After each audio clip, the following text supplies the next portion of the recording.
Neste vídeo vamos a tentar desenvolver as ideas gerais sobre o proxecto Boesio que estamos a traballar en diferentes partes do mundo e das partes do mundo que estamos a traballar é Brasil a través do noso o coordinador que é o profesor Edson Renato Nardi, que está a facer un traballo fabuloso dentro do proxecto Boesio e para mí é un honor traballar con él pela forma en que está a traballar e tamén con toda a xente, todos os técnicos que están a traballar con él desde há ya algún tempo.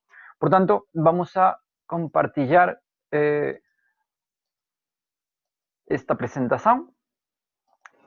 E, bom, como poden ver aquí, pues, a idea do proxecto Boesio é tentar ver a eficacia ou rendimento da filosofía dentro das prisões, de algumas prisões iberoamericanas. E o objetivo geral do proxecto Boesio é o treinamento en pensamento crítico e governo das persoas. Por qué? Porque o que vamos a traballar fundamentalmente é unha filosofía como camiño de vida, unha filosofía estoica, e para os estoicos, como poden ter aquí, o importante era desenvolver o logos, non o logotipos, sino directamente o logos, como podemos ver aquí, o logos que é o pensamento crítico en geral, o ethos, que é a prudencia ética, e depois tamén a physis, que é unha forma de conseguir que os setentos, que a xente en geral, consiga abrir cual é a súa posición no mundo, consiga localizarse no seu propio mundo, consigan saber que non son nin deuses, mas tamén non son animais, sino que é unha posición media. Por tanto, ten unha parte de humildade, mas tamén ten unha parte de situación dentro do propio mundo, dentro de reubicación dentro do propio mundo, sin caer dentro do pecado do híbris.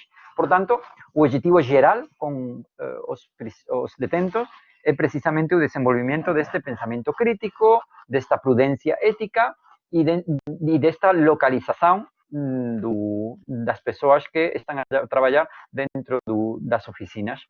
Os objetivos específicos, como pode ler aquí, é o desenvolvimento de sessões prácticas e teóricas sobre habilidades estoicas. Non é unha cuestión de dar unha aula de filosofía, sino a cuestión é treinar aos consultantes para que ao fin consigan ser persoas moito máis críticas, moito máis autónomas, que consigan por exemplo, ver injustizas dentro de prisión onde antes non conseguían ver, como Axel Honneth, un dos autores da Escola de Frankfurt Bisp. O importante é que eles consigan emanciparse, ou seja, consigan emanciparse tanto de súas propias persoas, como tamén emanciparse da manipulación do sistema, da manipulación dun sistema que fica moito interesado en que sexan persoas violentas, e iso é unha forma de manipular.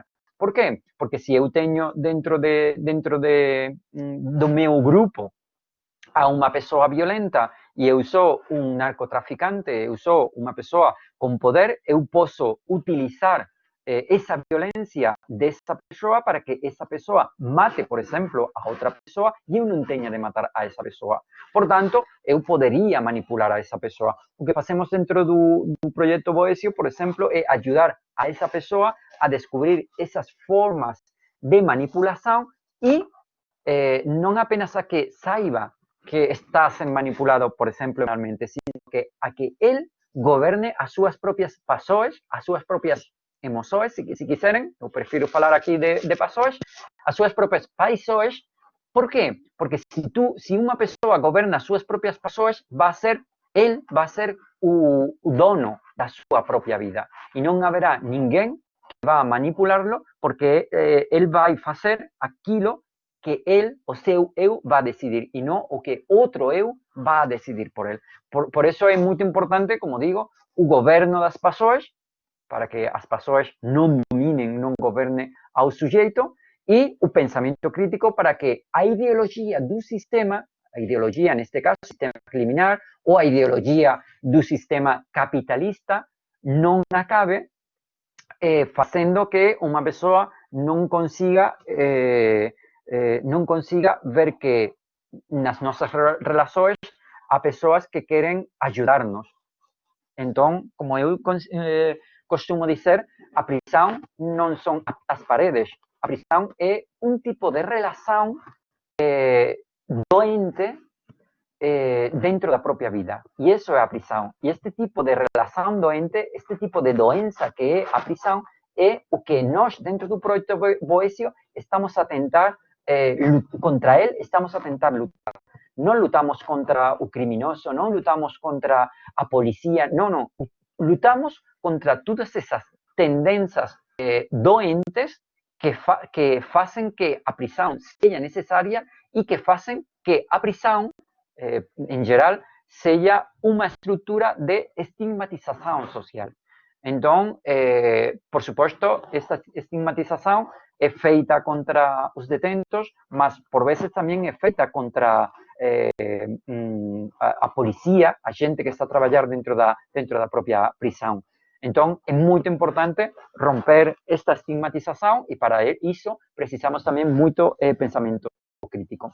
Bom, como digo, como fazemos isto dentro do projeto Boécio? Desenvolvendo um conjunto de sessões práticas, teórico-práticas, sobre habilidades estoicas, por exemplo, um conjunto de sessões de pensamento crítico, onde vamos a trabalhar critérios epistemológicos, falácias, argumentos, e isto vai ser feito de uma forma muito prática, desenvolvendo debate entre a gente, analisando críticamente, analiticamente imagens, bom, uma série de exercícios prácticos. E depois vamos a desenvolver também oficinas de governo das pessoas. E para isso vamos utilizar o diário filosófico, a revista filosófica, ou seja, um lugar onde a gente vai escrever as suas próprias ideias. Vamos a trabalhar com um exercício que é a diacrisis, ou seja, saber distinguir entre o que depende de mim e o que não depende de mim. E o que depende de mim, vou tentar mudarlo. O que não depende de mim, vou tentar aceitarlo. Vamos a trabalhar a premeditação malorum, a premeditatio malorum, que é uma estratégia estoica na qual eu vou meditar sobre as coisas malas que podem acontecer na minha vida. Por quê? Porque isso vai servir, por uma parte, a dar valor a coisas que eu não dava já valor, e por outra parte vai ser utilizado para prever no caso de que isso aconteça. Ou seja, podemos premeditar ou meditar sobre a possibilidade de quedar cegos, ficar cegos, de não ver. ¿Para que sirve eso? Primero, para si eso suceder, acontecer na nossa própria vida, vamos a ter ferramentas para trabalhar sobre eso, porque ya meditamos sobre eso dentro de este ejercicio. Y segundo, vamos a voltar a dar mucho valor a posibilidad de ver. Como llevamos muchos años con a posibilidad de ver con a vista, muchas veces no damos ni un valor a conseguir ver todas as mañanas. Cuando eu medito sobre a posibilidad de un día no conseguir ver, vou a dar valor a partir de ese momento a que eu teño a posibilidad de ver, que eu non estou cego, precisamente porque pensei, meditei sobre a posibilidad de ficar cego. Otros ejercicios, a prosoqué, que é a atención plena, ver toda a realidad, ver profundamente a realidad, ver ampliamente a realidad, y bueno, eso sería a prosoqué. A gimnastiqué, que é un ejercicio para treinar o corpo como uma forma de treinamento do próprio espírito. E então, por exemplo, podemos pedir a uma pessoa que uma noite não durma no seu leito, na sua cama, sino que vá dormir no chão. E a partir de ali, ele vai ter uma fortaleza não apenas física, sino sobretudo uma fortaleza espiritual para controlar ou conseguir dormir em cima do chão. Ou vamos a trabalhar com essa pessoa dentro da ginástica a possibilidade de um dia não comer alguma coisa que ela goste muito, para así que o seu espírito tenha mais fortaleza no caso de un día no poder comer esa cosa. Por ejemplo, una masa que tenemos aquí, o por ejemplo, si él gosta de café, como tenemos aquí en la presentación, que un día o una semana va a ficar sin tomar café, sin tomar chá o sin comer una masa, si él o ella gosta mucho. Como digo, todo esto es para treinar a persona dentro de esta fortaleza existencial. Bom, aqui temos as sessões. Primeiro temos uma sessão de introdução, onde falamos da nossa ideia de filosofia como um treinamento filosófico e começamos a fazer algum exercício para que eles vejam o que significa este treinamento e para que eles vejam o que significa ficar cansado dentro do treinamento, para que eles vejam a dificuldade do esforço. E então fazemos simplemente algún ejercicio físico y todo lo que ellos sienten físicamente vamos a traducir espiritualmente y entonces, como digo, primero hacemos este ejercicio más físico y después pasamos a teoría que explica cómo la filosofía puede ser también este camino de vida, este entrenamiento filosófico. Después, en diferentes sesões, primero vamos a hacer movimientos filosóficos afirmativos para trabajar con este gobierno das pessoas, a encrateia, a diacrisis, a prosoqué, como hemos falado, a visão desde acima, a premeditación malorum, y después también movimientos filosóficos negativos, que son movimientos filosóficos que van a golpear el cuerpo, y entonces pues vamos a trabajar esta gimnástica de, por ejemplo, eso, un día, una semana no vamos a tomar café o no vamos a comer una manzana, sobre todo para que ellos experimenten a experiencia filosófica de esa dificultad dentro de su propia existencia. Y con esa dificultad, ellos van a desenvolver habilidades filosóficas igual que si nos estivermos en un gimnasio, donde hacemos ejercicios físicos, después del ejercicio físico lo que conseguimos es que os nuestros brazos, as nuestras pernas, fiquen más fuertes. Aquí a mesma coisa, vamos a hacer un ejercicio filosófico y esto va a ser que nos fiquemos más fuertes y, por supuesto, vamos a conseguir condições experienciais, a partir de la experiencia, que van a dar otra forma de entender a vida y van a transformar a propia persona, que es importante. También faremos ejercicios de aceitación, de humildad, de escuta, a acroasis, que decían los estoicos, y, como decía, un conjunto de oficinas de pensamiento crítico. Normalmente el total de oficinas son 20 oficinas desenvolvidas durante 7 meses y bueno, más o menos esta é a estrutura do traballo que facemos dentro das propias oficinas. Onde estamos a traballar? Bom, por agora estamos a traballar en Iberoamérica.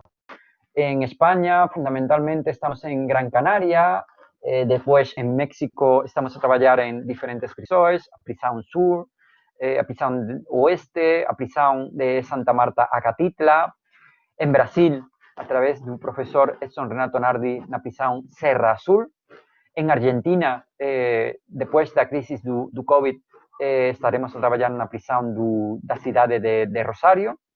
En Colombia será na prisão do Bom Pastor, mas junto a estas localizações temos outras prisões que já têm proposto a possibilidade de trabalhar dentro delas, mas agora com a crisis do Covid, as prisões estão fechadas e estamos a ver onde vamos a trabalhar depois desta crisis, mas aparte de estas localizações, há algumas propostas en Estados Unidos, algumas propostas en Italia, en Uruguai, en Perú, algumas propostas en Chile y, como digo, también fuera de Iberoamérica, como decía, en Italia,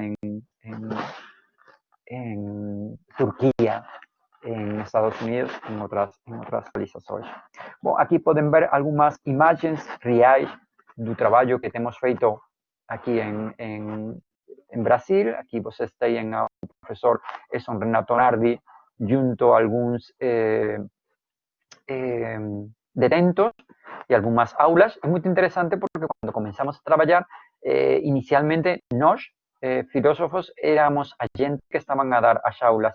Agora, na segunda geração, alguns detentos chegaron a dar eles mesmos as aulas, nos damos a formación, e isto é muito importante para nós, porque a ideia é que o proxecto non seja feito apenas por gente de filosofía, sino que seja feito tamén por gente de educación, inclusive pelos propios detentos, con unha formación previa para estes traballos.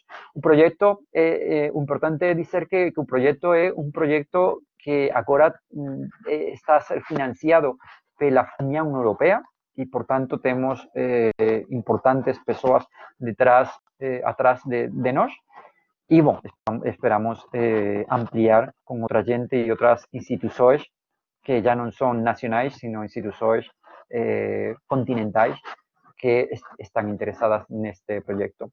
Resultados. Bom, vamos a falar dos resultados iniciais do proxecto Boesio en Brasil. Estes foron os resultados que conseguiu o proxecto Boesio en Brasil a partir do traballo de Edson Renato Nardi. E como poden ver aquí, nós traballamos con un grupo experimental no cual desenvolvemos filosofía e un grupo de control. Dentro do grupo experimental, pues como poden ver aquí, algunhas melloras, por exemplo, melloras a nivel de regulamento emocional, o sea, a nivel do goberno das persoas. E como poden ver aquí no grupo experimental, que é o grupo onde traballamos con oficinas, workshops filosóficos, a unha mellora dun 15,2%, e no grupo de control, onde non traballamos con filosofía, a un decrecimiento de un 2%, 2,1%. No caso do humor, há un acrecimiento de un 23,4%. No caso do grupo de control, onde non traballamos con filosofía, há un crecimiento tamén de un 4%, mas como poden ver, há unha mellora de un 20% no caso do grupo experimental, onde traballamos con filosofía. Iso é moito importante, por qué? Porque o humor indica a capacidade de enfrentar os problemas dese humor, e isto é esencial para o propio estoicismo. Séneca dicía que unha forma de traballar contra a ira, contra o enfado, era precisamente tomarse a vida con humor, que os nosos detentos do grupo experimental, despois de facer os talleres de filosofía, melloren un 23%, e no outro grupo melloren apenas un 4%, quere dizer que van a conseguir un mellor goberno das súas persoas, porque van a enfrentar os seus problemas con máis amor, con máis humor. Ou, por exemplo, hoxe ven aquí abertura mental, unha mellora no grupo que traballou con filosofía, un 14%, e no caso do grupo de control que non traballou con filosofía, há apenas unha mellora de un 2%. Por tanto, bom, aquí acabamos a explicación da filosofía en prisões. Aquí teñen os meus dados, o meu email, barrientos@us.es, e tamén ten os meus dados de Facebook, Twitter e Instagram, onde poden ver o avanzo destas pesquisas e de outras pesquisas, e tamén traballos que estamos a ver, artigos e outros materiais que poden ser úteis para a súa propia práctica, traballo dentro deste mundo. E isto é todo. Moito obrigado pela súa atención, e como digo, se tiveren algunha cuestión, pues podemos traballar pelos emails ou por outro medio. Moito obrigado.